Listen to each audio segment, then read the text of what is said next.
창세기 7장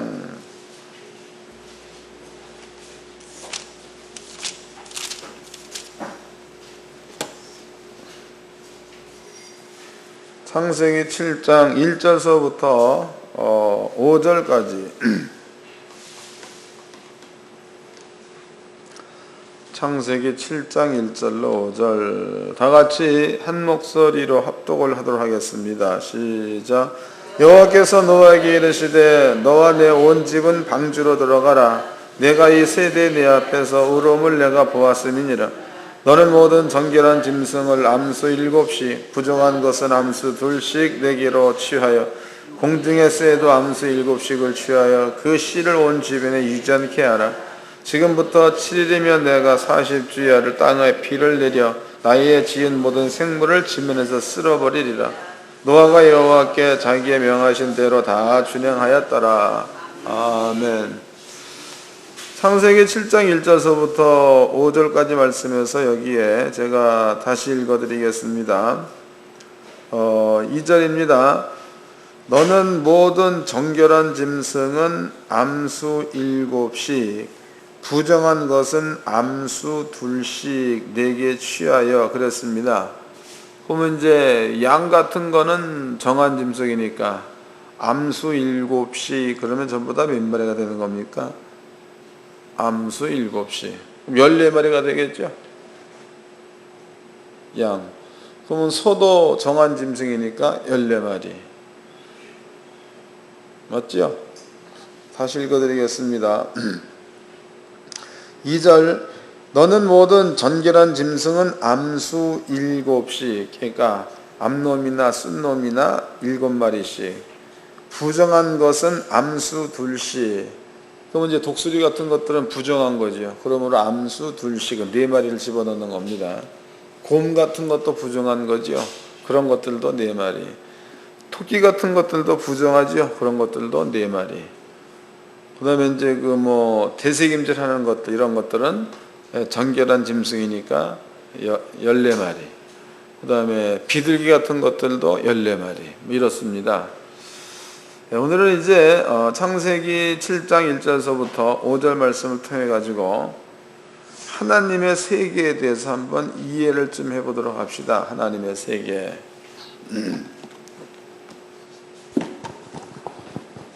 창세기 7장 6장입니다. 6장 15절을 읽어드리겠습니다. 그 방주의 제도는 이러하니라. 장이 300규빗, 광이 50규빗, 고가 30규빗 그랬습니다. 하나님께서 이제 노아야 방주를 지어라. 그래서 장이 300규빗, 그 다음에 이제 광이 50규빗, 그 다음에 이제 고가 30규빗 그랬습니다. 그러면 이제 원래 그 규빗이라는 것은요, 규빗은 정확한 정확한 거리, 정확한 어떤 게 없습니다. 이 규빗이라는 것은 사람의 여기서부터 팔꿈치까지를 한 규빗이라고 한다고 정확히 얘기하면.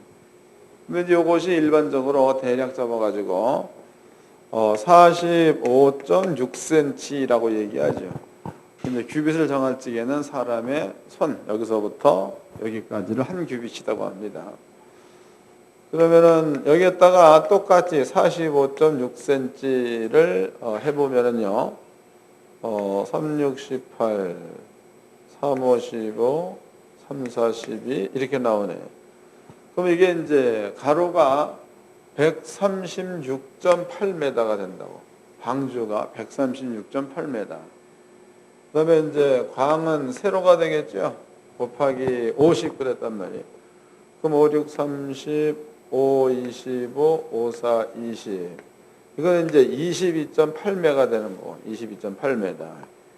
고 그러면은요, 고는 13.6m가 되는 거다고. 그래서 가로가 136m, 대략 잡아서 137m. 그다음에 이제 광이 21m, 높이가 14m 정도. 그러니까 길이가 이게 지금 137m 정도. 그다음에 이제 여기서부터 배를 이렇게 짓는 데에 배를 짓는데 여기까지의 거리가 대략 20.8m가 되겠죠. 이제 높이입니다. 배가 이렇게 있으면은 높이, 이게 높이.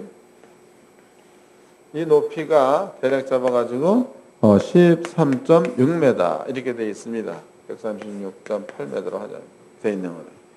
근데 지금 아까 우리가 읽어봤던 그 내용 중에서 정한짐승입니다. 정한짐승은 암수 7쌍이야. 7쌍. 그 다음에 이제 부정한 짐승은 암수 2쌍입니다. 2쌍. 여기 이제 호랑이다. 그것도 4마리가 되겠죠. 사자다. 이것도 4마리가 되는 겁니다. 곰이다. 이것도 4마리가 되겠죠. 그 다음에 이제 소다. 그러면 이것은 14마리. 양이다. 14마리.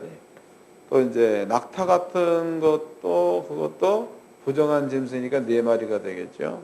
나귀 같은 것은 아버지 앞에 그게 뭡니까? 제물로 드려지는데 목을 꺾고 드리죠. 그것도 이제 그 정한 것으로 쳐봤을 때에 14마리 정도. 그러니까 지구상에 있는 모든 정한 것과 부정한 동물들, 이런 것들을요, 이렇게 돼가지고 암수 정한 것은 14마리, 부정한 것은 4마리. 각 종마다.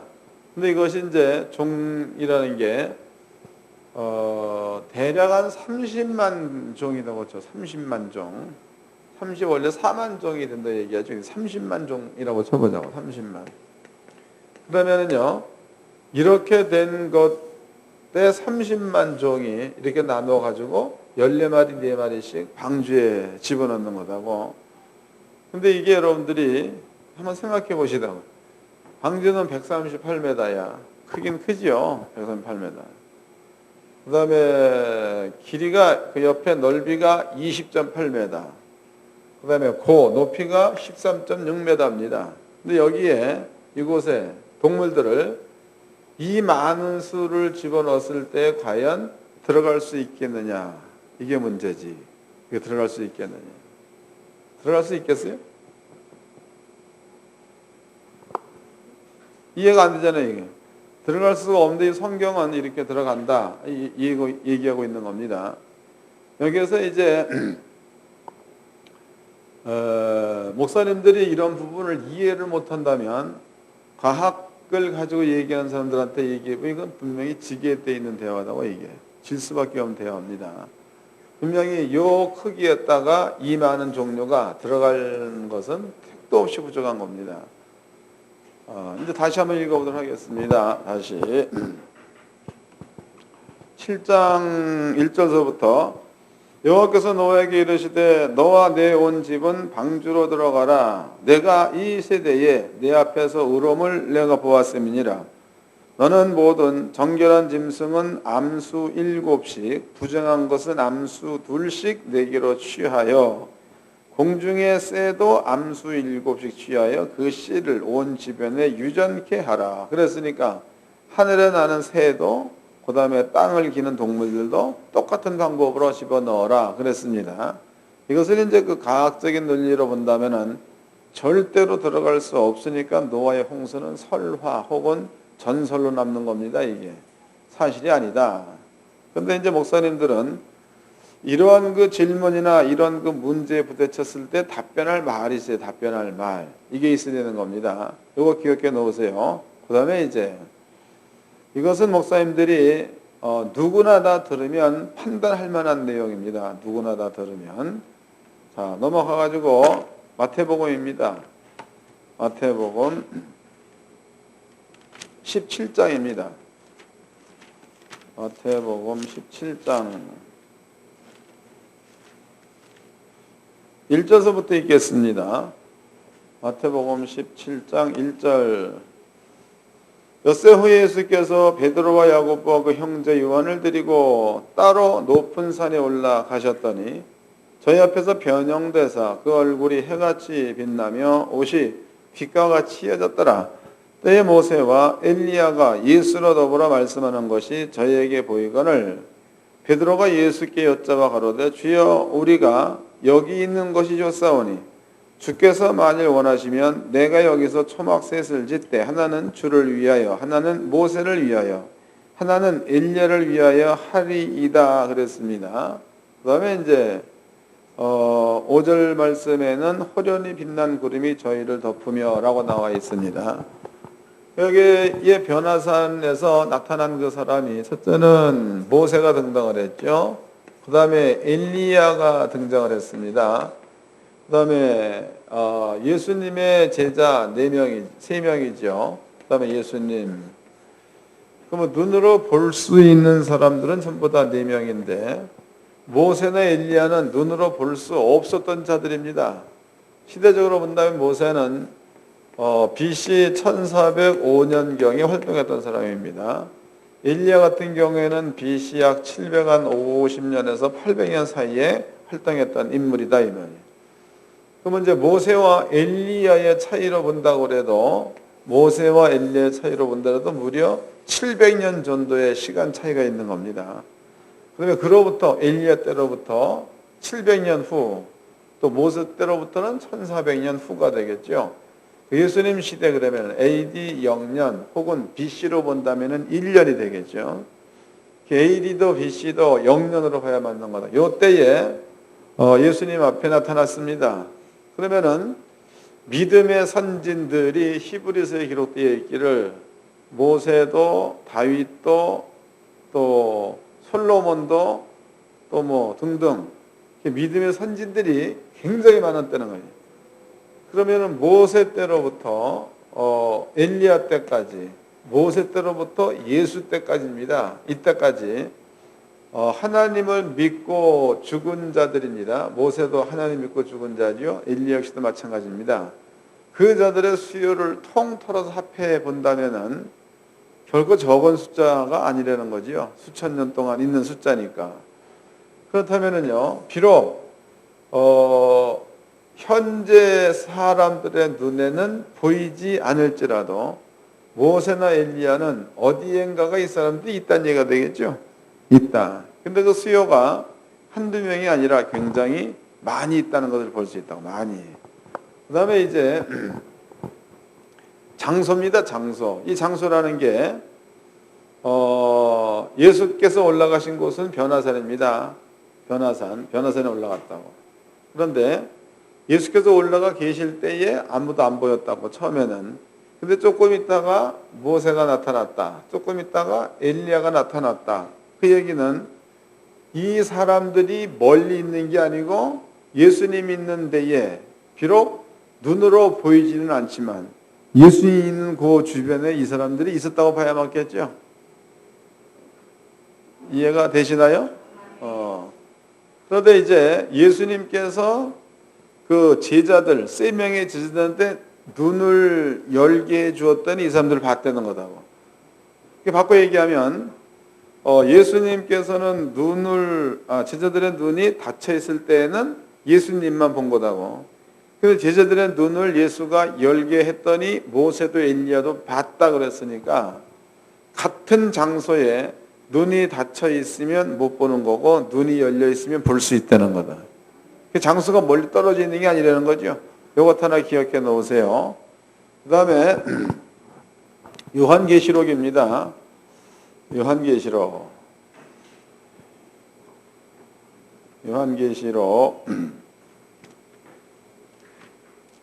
7장입니다.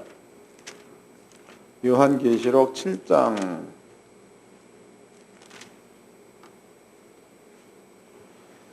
8절서부터 읽겠습니다. 요한계시록 7장 8절. 스불론 지파 중에 1만 2천이요 요셉 지파 중에 1만 2천이요 베냐민 지파 중에 1만 2천이요 2일 후에 내가 보니 각 나라와 족속과 백성과 방언에서 아무라도 능히 셀 수 없는 큰 무리가 흰옷을 입고 손에 종려가지를 들고 보좌 앞과 어린 양 앞에 서서 그랬단 말이에요. 그러면 지금 사도 요한이 보고 있는 내용인데요. 아버지의 보좌 앞에 방언과 족속과 나라 가운데서 능히 셀 수 없는 엄청나게 많은 그 무리가 하나님의 보좌 옆에 전부 다 있었다라고 기록되어져 있습니다. 그러면 비록 이 세계에는 눈이 열린 사람들만 볼 수 있는 세계이지만 그 세계에는 감히 사람으로서는 상상도 할 수 없을 만큼의 엄청난 크기의 세계가 있다고 봐야 맞겠죠. 이해가 되시나? 우리나라 같은 경우에 만약에 우리나라 역사가 5,000년이라고 얘기합니다. 5,000년 동안에 한 사람도 안 죽고 몽땅 살아있다면 이 나라는 발을 띨 만큼도 안 될 거네. 그런데 지금 영적인 세계에서는 그 많은 사람들이 있을 수 있는 장소가 있다는 거예요. 이해가 되시죠? 또 그 다음에 이제 변화산입니다. 변화산 같은 경우에도 지금 보이는 것은 예수님의 제자 3명, 예수님 4명입니다. 그런데 예수님께서 세 제자의 눈을 열어서 보게 했더니 모세도 보이고 엘리야도 보였다고. 그럼 만약에 이제 그네들이 눈이 닫혀 있으면 안 보이지만 거기 있다는 거고, 눈을 열게 하니까는 그네들도 보였다는 얘기는 이미 하나님을 믿고 낙원에 들어가 있는 사람들은 이미 그 안에 엄청나게 많은 수요가 들어가 있다고 봐야 맞는 거다고. 근데 그 사람 전체가 다 수용할 만한 데니까 그 장소는 결코 작다고는 볼 수 없는 겁니다. 이해가 되시죠? 자, 요걸 기억해 놓으십시오. 자, 그 다음에 이제 지금 내가 한 이야기를 스가랴가 예언해 놨어요. 이 이야기를 스가랴가 읽어보겠습니다. 스가랴서 2장입니다. 구약 성경 스가랴서 2장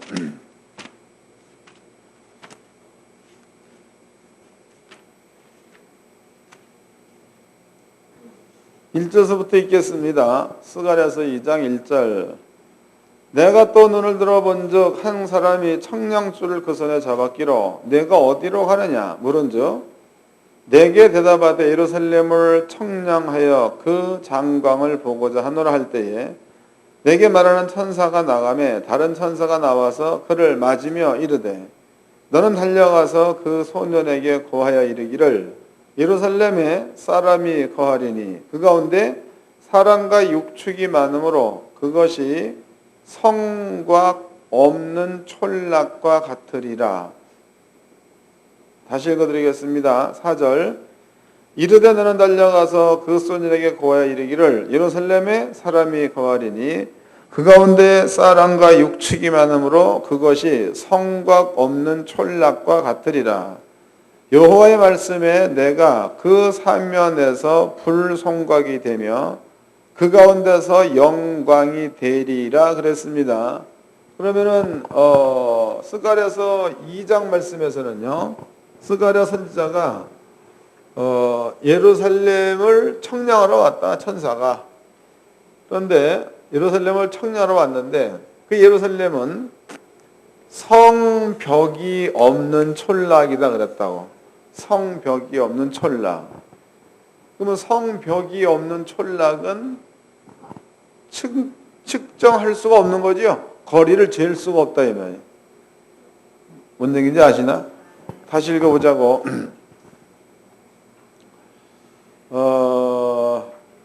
3절입니다. 2절.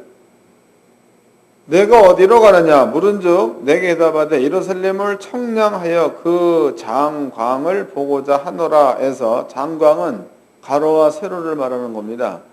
그러면 이제 천사가 예루살렘을 청량하러 왔다. 가로가 얼마, 세로가 얼마 이렇게 청량하러 왔다는 겁니다.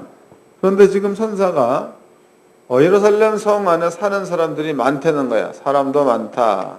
그 다음에 육축도 많다. 육축. 그러므로 성벽을 청량하려고 했더니 사람과 육축이 너무 많다. 그런데 보니까 성벽이 없더라는 거죠. 성벽이 없다. 그럼 바꿔 얘기해 본다면 육으로 볼 때는 성벽이 있는 건데 영으로 볼 적에는 성벽이 없다는 겁니다.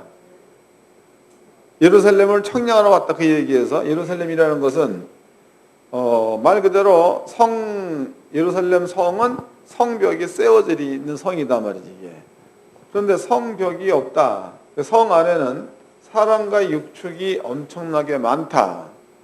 그 다음에 성벽은 돌이 성벽이 아니고 여호와의 영광이 성벽이다. 이랬단 말이에요. 읽어보겠습니다. 다시 5절입니다. 4절.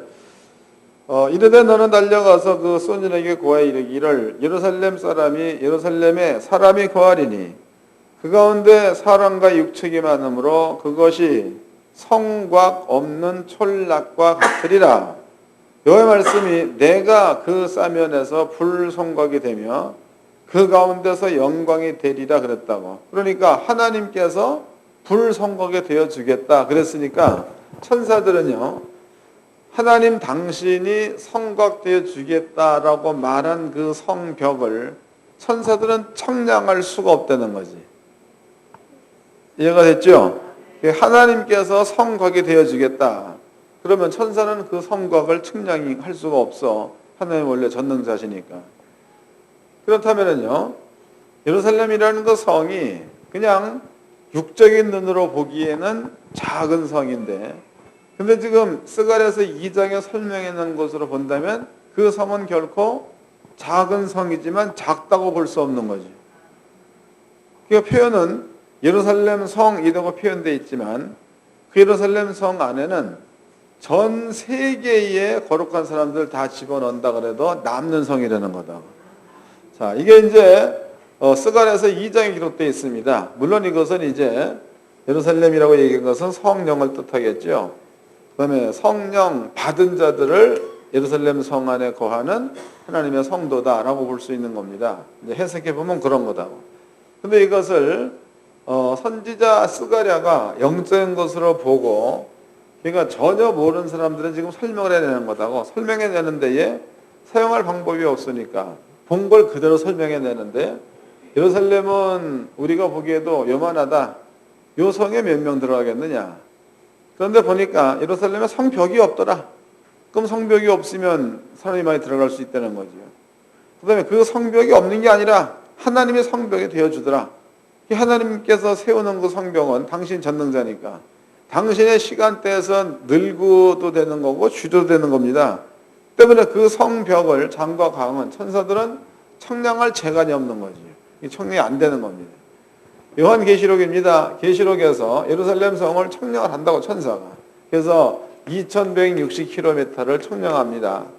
근데 이 청량을 사람의 청량 곧 천사의 청량 그랬단 말이에요. 그러니까 겉으로 보기에는 2160km지만 21,600km도 될 수 있는 거고 21만 6,000km가 될 수 있다는 거. 이해가 되셨죠? 계시록도 보겠습니다. 똑같은 내용입니다. 요한계시록 20장입니다.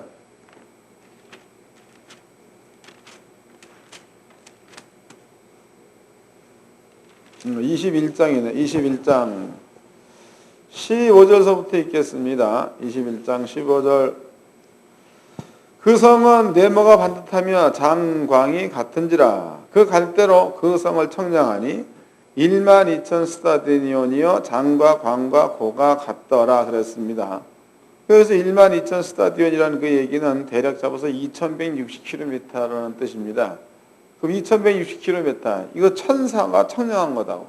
때문에 천사가 청량한 것은 사람의 시간대에서는 사람이 살지만 하나님의 시간대에서는 천사가 사는 겁니다. 때문에 천사가 청량한 것은 2160km라고 청량은 하고 있지만 이 길이를 사람의 시간대로 본다면 이게 21만이 될런지 2억 1000만이 될런지 이건 모르는 거다. 하나님만 아신다는 뜻이 되겠죠. 그러면 여기에 대한 시간대 사도 베드로가 하나님의 날은 하루가 1000년 같고 그게 사람이 보기에는 한 하루 24시간인데 하나님께서 볼 적엔 그 24시간이라는 게 1000년 하나님의 날로 본다면 사람의 시간대 1000년이 하나님의 하루 가운데 전부 들어가도 남는다라는 게 사도 베드로의 이야기가 되는 거다. 이해되신 거죠? 여기서 예루살렘이라는 것은요, 비록 이스라엘 땅에 있는 하나의 도성이지만 성경에서는 하늘로부터 새 예루살렘 성에 내려오니 그것은 성령을 뜻하는 겁니다. 성령은 성령 안에 전 세계 사람들 전부 다 집어넣는다 해도 수용하고도 남을 만한 게 성령이 되는 겁니다. 이해가 되셨죠? 여러분께 이제 그 하나님 아니란 얘기를 대략 설명해 드렸습니다. 이것 기억해 놓으십시오. 자, 그 다음에 이제 지금 노아의 홍수입니다. 노아의 홍수. 그 노아 시대에 아버지께서 하시는 그 말씀이 노아는 당대의 의인, 그 다음에 노아는 하나님께로부터 은혜를 입은 자더라, 이래 나와 있습니다. 하나님께서 은혜를 입었다. 그리고 이제 하나님께서 노아를 제외한 세상의 모든 사람들을 하나님께서 물로다가 전부 다 심판, 죽이려는 계획을 세웠습니다. 그러니까 노아한테 노아야 방주를 지어라. 그 다음에 그 방주는 가로가 130m, 그 다음에 세로가 20 몇 m, 높이가 13m, 이렇게 이제 지어라, 이런 얘기를 했습니다. 그럼 이것은요, 설계도 자체가 노아가 설계를 한 것이 아니고 하나님께서 노아한테 준 설계도다고. 그러니까 이것은 노아의 입에서 나온 설계도가 아니라 하나님의 입에서 나온 설계도이고, 또 노아한테 가로가 136.8m, 세로가 20.8m, 높이가 13.6m 되는 그런 그 배를 건설하도록 하라라고 얘기했습니다. 그 다음에 아버지가 한 얘기가 동물을 너희가 불러 모으는데 정한 것은 암수 7쌍씩, 부정한 것은 암수 2쌍씩, 이렇게 해가지고 방주에다가 전부 다 집어넣도록 하라. 이게 아버지의 계획입니다. 그러면은 하나님은 사람들의 높이는 말로, 하나님은 전지자, 하나님은 전능자라는 거지.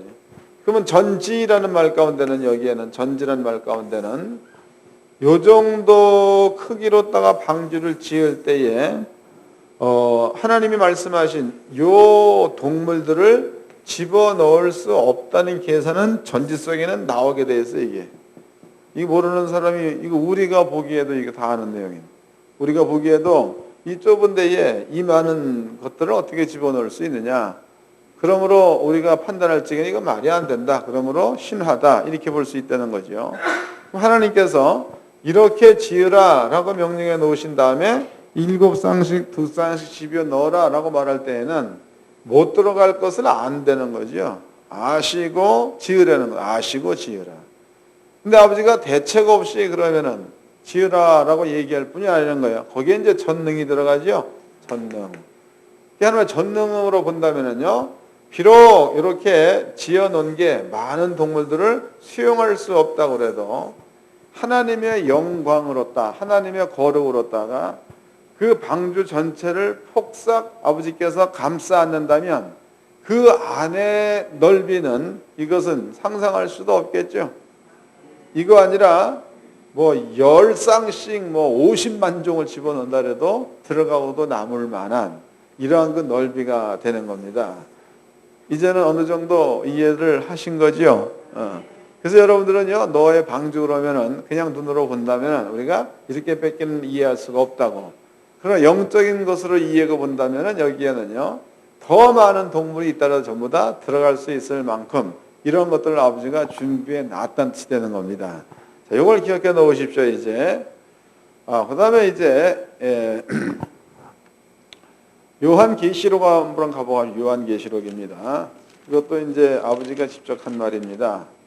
요한계시록 21장입니다. 잘 깨달으셔야 합니다. 21장 17절서부터 읽겠습니다.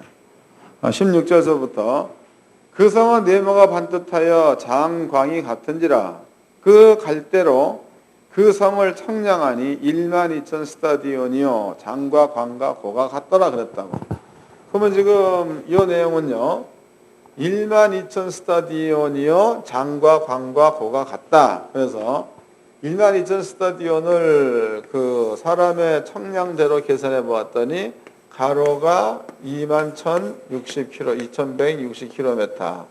그다음에 세로가 2,160km입니다. 킬로미터. 그러면 이제 이것을 하나님께서 청량하라고 보낸 천사의 청량이 되는 거다. 천사의 청량. 그 다음에 요 성 안에는 해와 달의 비침이 쓸데없고 하나님의 영광으로 채워져 있다라고 나와 있습니다. 여기에는 하나님의 영광, 그 다음에 예수님께서 그 영광의 등 그랬단 말이에요. 그러니까 이 성 안에는요, 해나 달의 비침이 아닌 하나님의 영광만 이 가운데에 필요하다. 이런 뜻이 되겠죠. 그 다음에 보겠습니다. 이것은 지금부터 2000년 전에 쓰여진 겁니다. 그 다음에 23절입니다. 23절. 그 성은 해나 달의 비침이 쓸데없으니 이는 하나님의 영광이 비치고 어린 양이 그 등이 되심이라. 만국이 그 빛 가운데로 다니고 땅의 왕들이 자기 영광을 가지고 그리로 들어오리니 성문들은 낮에 도무지 닫지 아니하리니 거기는 밤이 없음이라.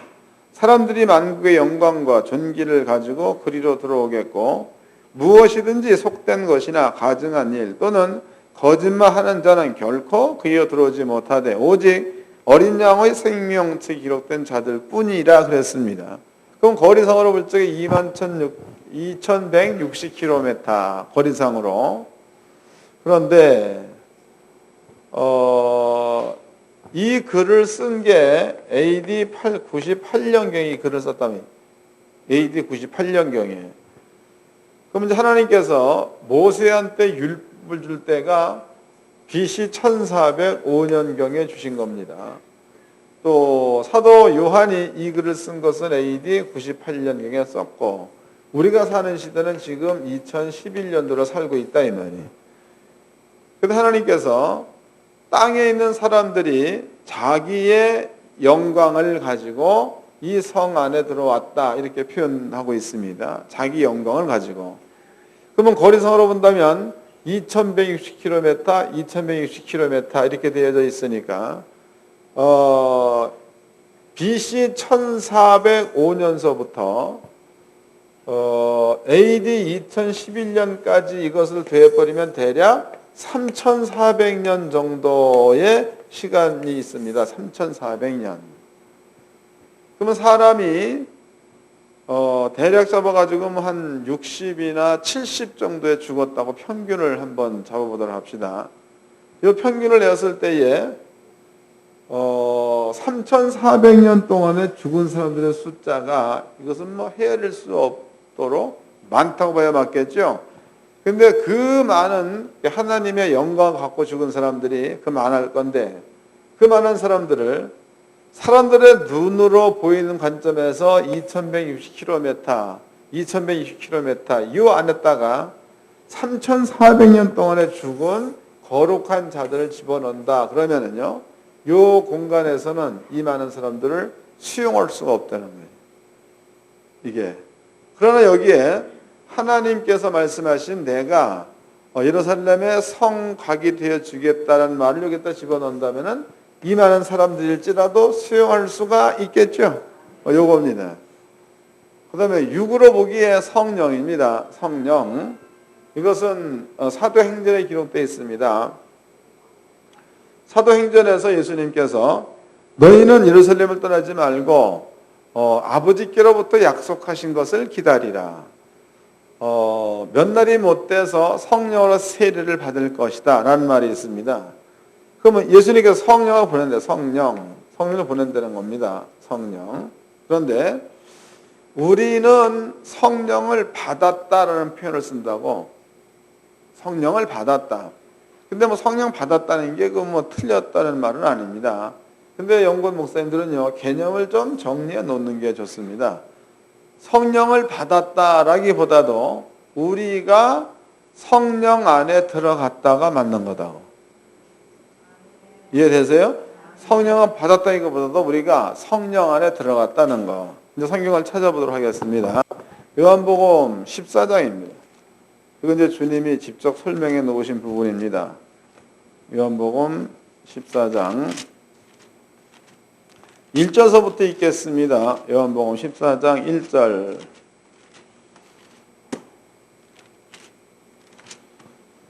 너희는 마음에 근심하지 말라. 하나님을 믿으니 또 나를 믿으라. 내 아버지 집에는 거할 곳이 많도다. 그렇지 않으면 너희에게 일렀으리라. 내가 너희를 위하여 처소를 예비하러 가노니 가서 너희를 위하여 처소를 예비하면 내가 다시 와서 너희를 내게로 영접하여 나 있는 곳에 너희도 있게 하리라 그랬단 말이에요. 지금 여기에서 한 얘기는요, 예수님께서 처소를 예비하러 간대. 처소.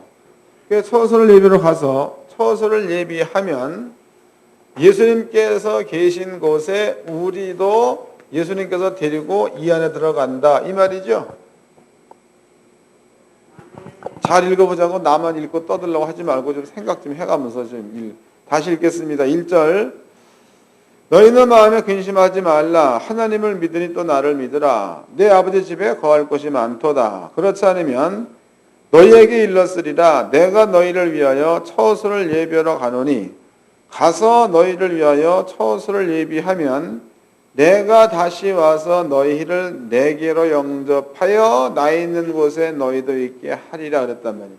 그러니까 이 얘기는 바깥에 있는 사람들을 데리고 예수님께서 어디인지는 모르겠지만 그 안으로 데리고 들어간다는 뜻이죠. 그런 뜻입니다. 여기였다가 만약에 이 내용이었다가 받았다라는 말은 안 맞는 말이지. 이해가 되세요?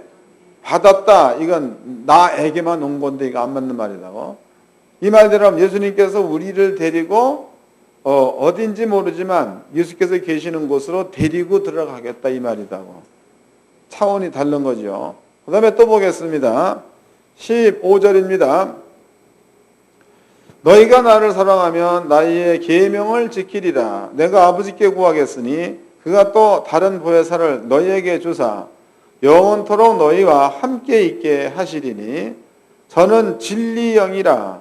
세상은 능히 저를 받지 못하나니 이는 저를 보지도 못하고 알지도 못함이라. 그러나 너희는 저를 아나니 저는 너희와 함께 거하시며 또 너희 속에 계시겠음이라. 18절 내가 너희를 고아와 같이 버려두지 아니하고 너희에게로 오리라. 조금 있으면 세상은 다시 나를 보지 못할 터이로되 너희는 나를 보리니 이는 내가 살았고 너희도 살겠음이라 그랬습니다. 자, 그렇다면 이 부분들은 우리가 이제 한번 1절서부터 4절까지의 내용을 한번 들어가지고 이 내용들을 설명 좀 해보도록 하자고. 예수님께서 이제 세상죄를 짊어지고 죽습니다. 세상죄. 그러면 이 전체를 이제 세상이라고 합시다. 그러면 세상 가운데 있는 모든 죄를 예수님이 짊어지고 죽었다 이 말이에요. 그럼 죽고 난 다음에 세상에는 죄가 없는 상태가 되는 겁니다. 죄가 없는 상태이기 때문에 이 안에 하나님께서 성령을 보내준다는 거예요. 성령을 보내줍니다. 그러면 예수가 죽었다 부활했다. 그다음에 승천해서 아버지 우편에 계시다가 성령을 예수 이름으로 이 땅에 보냈을 때 이 땅은 성령으로 가득 채워졌다고 봐야 맞겠죠? 채워져 있다. 근데 이것은요, 아까도 대략 설명해 드렸지만 하나님께서 불성각이 되어준다. 그 얘기는 하나님 스스로가 불성각된다는 거다고. 때문에 그 성각은 빤듯할 수는 없다는 거다고. 하나님이 불성각된다는 얘기. 가령 애굽이란 나라를 아실 겁니다. 애굽이란 나라가 이렇게 있다. 그러면은요, 그 나라에 고센 땅이 있다.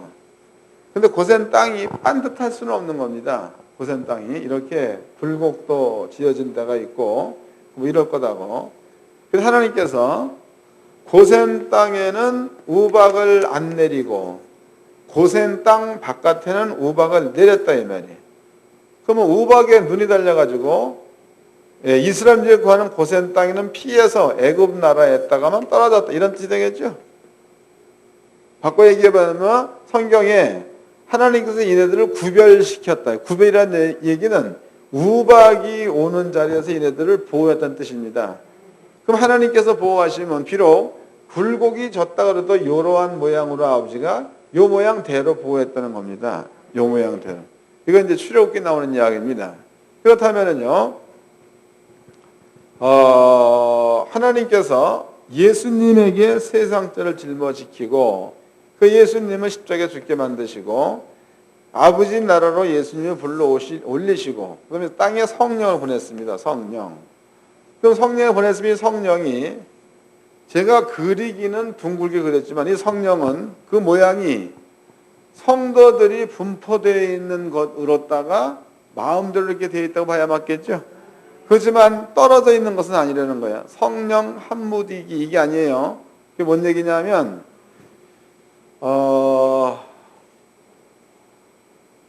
그 영지주의에서 주관하는 그 이론입니다. 그 철학의 기초의 이론이 그게 아마 나 그 철학자 잊어먹었네. 그 철학자가 한 가지 설을 얘기해 놨어. 그 설.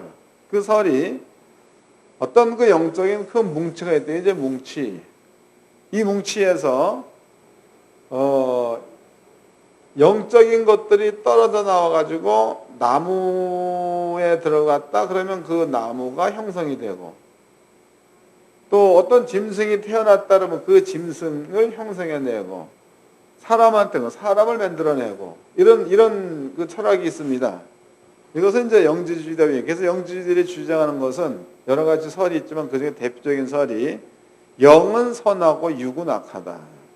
그래서 이제 어차피 그 육은 때가 되어지면 버려질 것이기 때문에 마음대로 살다 간다고 해도 영은 선하기 때문에 구원 이름 받는다. 이런 것들이 이제 영지주의적 논리입니다. 그런데 이 시대에 신학이 영지주의의 논리를 이 땅에 성령이 온 것을 요 논리와 비슷하게 해놨어. 그래서 성령을 받았다 그 얘기는 성령이 어떤 사람한테 이렇게 하나씩 떨어져서 들어가가지고 이런 식으로 얘기했다. 근데 이거 성경에서 한 얘기는 그런 얘기가 아니에요. 성경에서 한 얘기는 이렇게 성령이 떨어져서 뭐 들어가고 이런 차원이 아니고 아버지가 성령 보내는 것은 개인한테 이거보다도 지구 전체에 딱 아버지가 성령을 보낸 겁니다. 근데 여기에서 예수를 믿는 믿음이 있는 자들은 예수님과 함께 성령 안에 들어간 자가 되는 거고 예수를 믿는 믿음이 없는 자들은 성령 바깥에 있는 자가 되는 겁니다. 요거 차이에 따라서 성령 안에 있고 성령 바깥에 있고가 결정되는 거지 누구 개인한테 뭐 성령이 들어갔다 뭐 이 표현은 조금 영지주의적 표현입니다. 근데 이제 이런 것들을 폭넓게 이해를 하고 난 다음에 성령 받았다 그러면 그것은 맞는 말이에요. 이해가 되세요? 여러분께 설명해 드린 이런 내용을 여러분들 폭넓게 알고 하나님의 나라 안에 들어가 있다 그 얘기는 하나님의 생명을 가지고 있다는 얘기인데 하나님의 나라 안에 들어있는 상태에서 성령 받은 자다라고 얘기한다면 그것은 맞는 거다고. 근데 그렇지 못하고 나라 안에 들어가 있다는 사실을 인정하지 않은 상태에서 성령을 받았다 그 얘기는 안 맞는 얘기 되는 거예요. 이해됐어요? 그 지금 여러분들이 예수를 믿었다 그러면 하나님 나라 안에 들어가 있는 거예요? 안 들어가 있는 거예요? 비록 육을 가지고 있지만 하나님 나라 안에 들어가 있다고 봐야 맞겠죠? 그래야 성령 받은 게 성립이 되는 거다. 그러니까 지금 여러분들이 나라 안에 한 나라 들어가 안에 들어가 있. 나다 기름 좀 치라르네.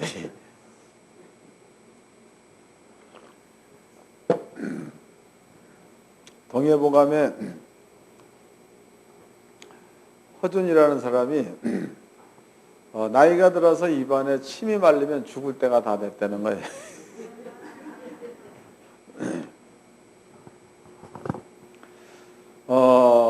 하나님께서 불성곽을 얘기해요. 불성곽. 그럼 불성곽을 얘기했을 때 예루살렘 사람들은 그 안에 전체가 다 들어가 있는 거지 거기에서 어떤 하나님의 생명만 띄어다가 갖고 있는 게 아니라는 거다고. 이해되셨죠? 그 다음에 또 읽어보겠습니다. 그 다음에 이제 20절입니다. 그날에는 내가 아버지 안에 너희가 내 안에 내가 너희 안에 있는 것을 너희가 알리라. 나의 계명을 가지고 지키는 자라야 나를 사랑하는 자니 나를 사랑하는 자는 내 아버지께 사랑을 받을 것이요 나도 그를 사랑하여 그에게 나를 나타내리라. 가로딧 아닌 유다가 가로되 주여 어찌하여 자기를 우리에게는 나타내시고 세상에게는 아니하려 하시나이까. 예수께서 대답하여 가라사대 사람이 나를 사랑하면 내 말을 지키리니 내 아버지께서 저를 사랑하실 것이요 우리가 저에게 와서 거처를 저와 함께 하리라 해서, 그럼 아버지와 예수가 오는 거요, 우리가 예수 안에 들어가는 거예요. 여기에 뭐라고 나와 있어? 23절 다시 읽겠습니다. 예수께서 대답하여 가라사대 사람이 나를 사랑하면 내 말을 지키리니 내 아버지께서 저를 사랑하실 것이요 우리가 저에게 와서, 우리는 누가 되는 거예요? 예수님과 하나님이 되겠죠? 우리가 저에게 와서 해서 저는 누가? 성도가 되는 거죠?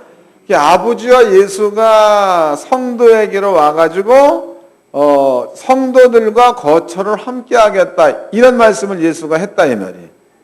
이해된 거죠? 그래가지고 이 얘기나 그 옆에 이제 그 14장 1절을 보겠습니다. 너희는 마음에 근심하지 말라. 하나님을 믿으니 또 나를 믿으라. 내 아버지 집에 거할 곳이 많도다. 그렇지 않으면 너에게 일렀으리라. 내가 너희를 위하여 처소를 예비하러 가면 가서 너희를 위하여 처소를 예비하면 내가 다시 와서 너희를 내게로 영접하여, 요 말과 이 3절 말과는 동일한 뜻이 되겠죠? 이게 동일한 겁니다. 그러니까 성령을 받았다라는 그 말은 하나님께서 이 땅에 하나님 나라를 형성했다는 뜻이 되는 거고, 예수를 믿는 믿음을 가지고 있으면 하나님이 만들어 놓으신 하나님의 처소 아니야, 그 안에 우리가 들어가 있다가 맞는 겁니다. 그래서 성령 안에 들어가 있는 자는 누구를 막론하고 속에 성령이 다 있다는 거다. 가령 이제 저는 그 밥을 잘 못하는 사람인데 그래도 가끔 해봅니다.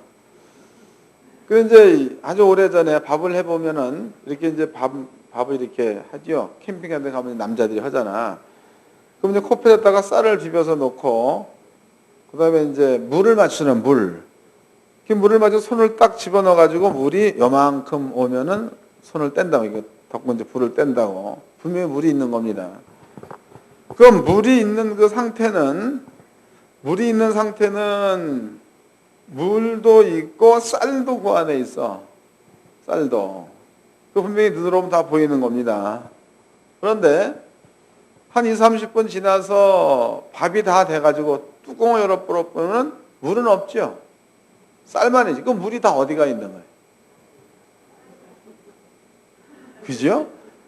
물은 없는데 쌀만 있어. 물은 없어. 그럼 그 물이 어디가? 쌀 속에 다 들어가 있는 거다고. 쌀 속에. 여러분들이 성령 안에 들어가 있다는 얘기는 이것과 똑같은 개념이다. 걔가 신학적인 그런 그 철학적인 사주에서 어떤 신적인 것들이 떨어져 나와 가지고 내가 살았다, 이건 철학적인 얘기, 이건 사람이 만드는 학문입니다. 이거 아닙니다. 여러분들이 예수를 믿어서 성령 안에 들어가서 성령 안에 성령과 하나가 돼버린 거예요. 이게. 그러니까 이것은 성령과 여러분들이 떨어질 수 없는 관계가 돼버린 겁니다. 그 예수 얘기가 아버지와 내가 너희에게로 온다는 겁니다. 그러니까 그 나라를 가지고 온다는 거야. 와가지고 아버지와 예수가 있는 곳에 너희도 있게 하겠다 그랬으니까, 여러분 성령 받았더니 성령 안에 들어가 있는 것과 같은 겁니다. 그러면 여러분들은요, 성령과 여러분들은 더 이상 분리될 수 없는 상태가 되는 거다. 그래서 성령 받았으면 여러분들 불안에 떨지 마시기 바랍니다. 성령 받으면 성경에 아버지 손아귀에서 빼앗아 갈 자가 없다 그랬으니까 전능자가 붙들고 있는데 누가 어떻게 할 거예요? 이해된 거죠?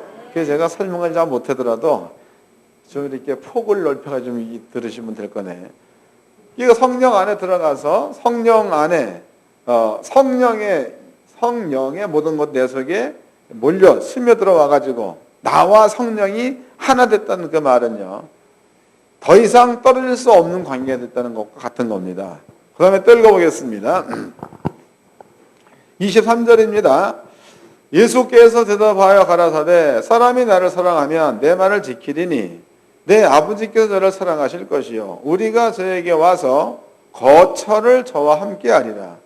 나를 사랑하지 아니하는 자는 내 말을 지키지 아니하나니 너희가 듣는 말은 내 말이 아니요 나를 보내신 아버지의 말씀이니라 그랬습니다. 그 예수 하시는 그 말씀이 내가 간다 가서 처소를 예비하면 다시 오겠다라는 그 말은요, 성령과 성부와 성자께서 아버지 나라를 가지고 이 땅에 오겠다 이런 뜻입니다. 그리고 예수를 믿는 우리들은 믿음을 가지고 그 안에 들어가 버리면 그때서부터 성령과 내가 하나가 되는 거예요. 이게 떨어질 수 없는 관계가 되는 거죠. 자, 이렇게 되어져 버리면은 이제 6장을 보겠습니다. 요한복음 6장입니다.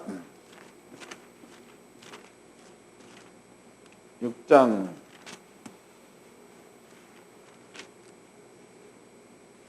요한복음 10장인가? 10장을 보겠습니다. 26절서부터 읽겠습니다. 요한복음 10장 26절. 너희가 내 양이 아니므로 믿지 아니하는도다. 내 양은 내 음성을 들으며 나는 저희를 알며 저희는 나를 따르느니라. 내가 저희에게 영생을 주노니 영원히 멸망치 아니할 터이요 또 저희를 내 손에서 빼앗을 자가 없느니라. 너희를 주신 내 아버지는 만유보다 크심에 아무도 아버지의 손에서 빼앗을 수 없느니라. 할렐루야. 예수님께서 지금 성령 받은 자들은 이렇게 표현을 했다.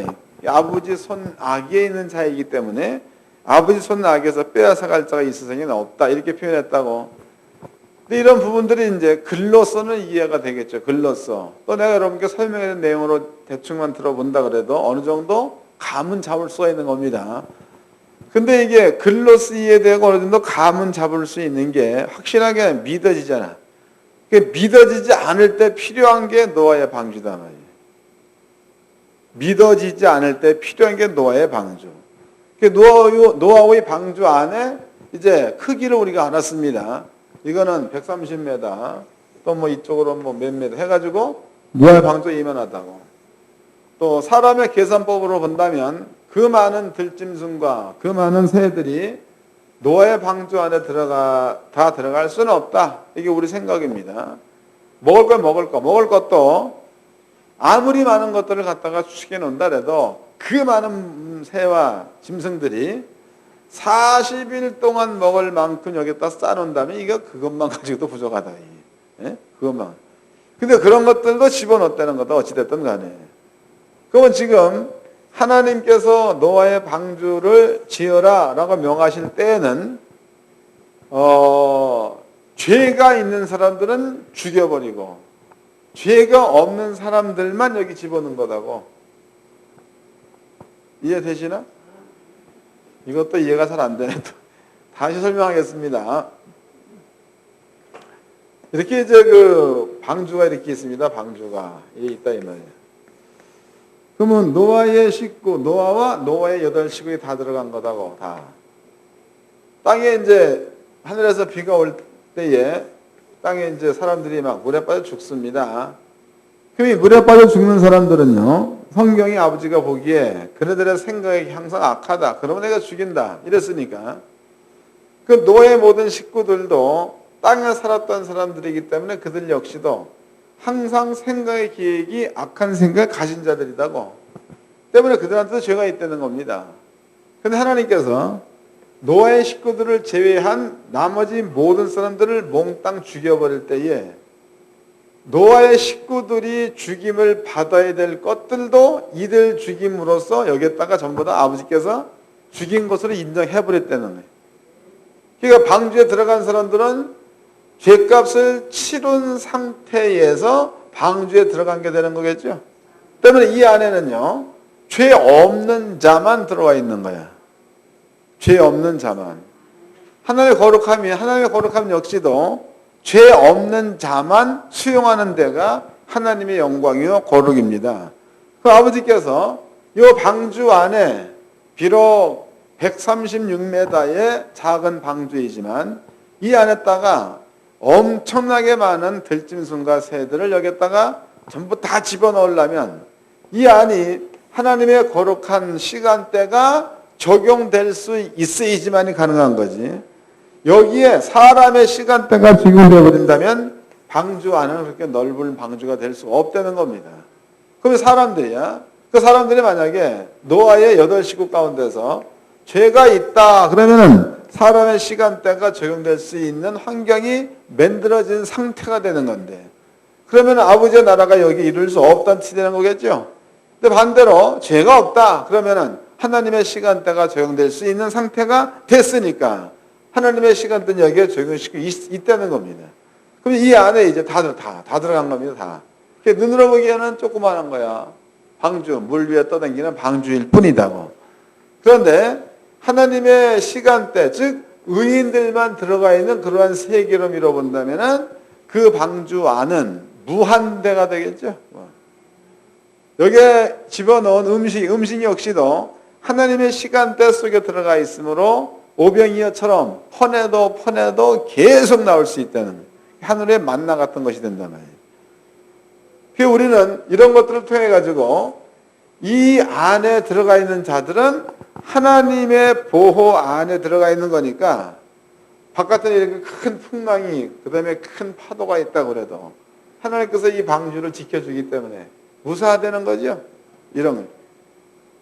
요한복음의 10장에 예수 하시는 말씀이 아버지 손아귀에 붙잡힌 자들은 누가 되었던지 간에 그를 빼앗을 자가 없다는 표현을 썼습니다.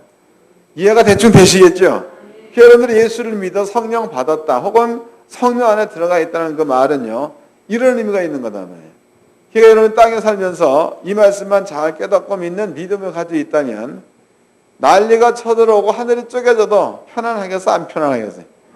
편안할 수밖에 없게끔 만들어 놨어, 아버지가. 근데 그런 믿음이 없으니까 마음 가운데에 조금 무슨 일만 생겨도 불안하고 두렵고 이거 뭐 어떻게 이러니. 근데 그럴 게 없는 겁니다. 적어도 그리스도인들은요, 이러한 믿음을 가지고 성령 안에서 거한다면 마지막 때가 된다고 해도 아버지는 여러분들을 보호해 주실 줄로 믿습니다. 옆 사람과 인사 좀 합시다. 주 안에서 평강과 안식으로 삽시다.